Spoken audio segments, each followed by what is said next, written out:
Unboxing muna tayo nitong bago nating alaga at kung nanonood ka pa rin ng PBA, siguradong alam mo ang sapatos na to. Mahigit sa 1 linggo nga nating hinintay ang sapatos na to and finally nandito na siya at makikita na natin. Bali napanood ko lang din siya sa mga nagsushoe review, then matagal na talaga ako naghahanap ng mga Filipino signature shoes. Yun nga lang kung hindi mahal, wala talaga ako makita. Hindi katulad dito, madali lang siyang orderin. Hindi na rin kasi ako nanonood ng PBA, kaya nung nakita ko na meron siyang sapatos, is nagtaka talaga ako. Bali ito pala ang sapatos ni Robert Bolick. Napakasimple lang ng kanyang logo pero maganda astig. Tapos sa gilid ng box nakasulat ang pangalan niya, Berto Bolick. So ano pang hinihintay natin? Tara, buksan na natin itong bagong sapatos natin. Bali ang pinili pala nating colorway is itong color black. So dalawa kasi ang pagpipilian doon, yung isa mismatch. So hindi ko siya trip. So ito na lang kinuha ko. Bakit kaya yung ibang mga shoes ang dami maglagay ng mga ganitong tag? Bali sa likod ng shoes, dito nakasulat ang pangalan niya. Sa kabila, Berto. Dito naman, Bolick. Aside sa additional support na nabibigay ng kanyang TPU dito sa may gilid, plus pogi points na rin dahil sa chameleon colorway na kinulay nila dito. Dito naman sa harapan is naka-engineered mesh. Pero honest review lang, ganito yung design na ayaw ko sa mga naging sapatos kong Anta at saka 361. Kasi pag yan nadumihan o naputikan, hindi kayang abutin ng brush yan kasi nasa loob. Buti na lang dito ay itim kaya hindi maninilaw o hindi mahalata kung marumi man kasi nga kulay itim. Pansinin nyo dito, pinipisil-pisil natin pero bumabalik yung curve. Yung may butas-butas na yan sa tingin ko is plastic material. Sa loob niyan may nakasupport pa na sa tingin ko ang material is combination ng plastic,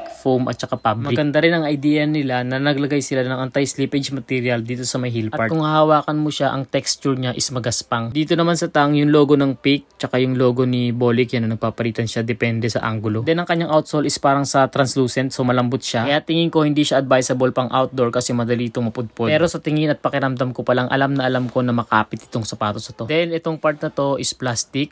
Okay din naman ang kanyang midsole, so malambot naman. Dito rin sa may part na to is plastic din. Itong color white naman is foam, malambot siya. Again, so bali ito yung Berto sa kabila niya. Baba naman niya sa may outsole nakasulat doon Peak Tai Chi. Malaking part din ng kanyang upper material, lalong-lalo na sa may harapan, is covered ng plastic film. Or kung rubber film man tapos yan. Sa babang part ng kanyang tang is fabric. Ito lang din ang hindi ko ganun katrip itong kanyang lace. So manipis siya compare sa iba. Pero syempre, ang tanong ng lahat, gaano ba to kaingay? So tara, suotin na natin. Hindi ganun kaluwag ang kanyang entrada, so kailangan nating magluwag na itong sintas. Sakto lang ang kanyang sizing, kaya hindi mo kailangan mag-add or magbawas ng sukat. So ano pa hinihintay natin? Sound check na tayo.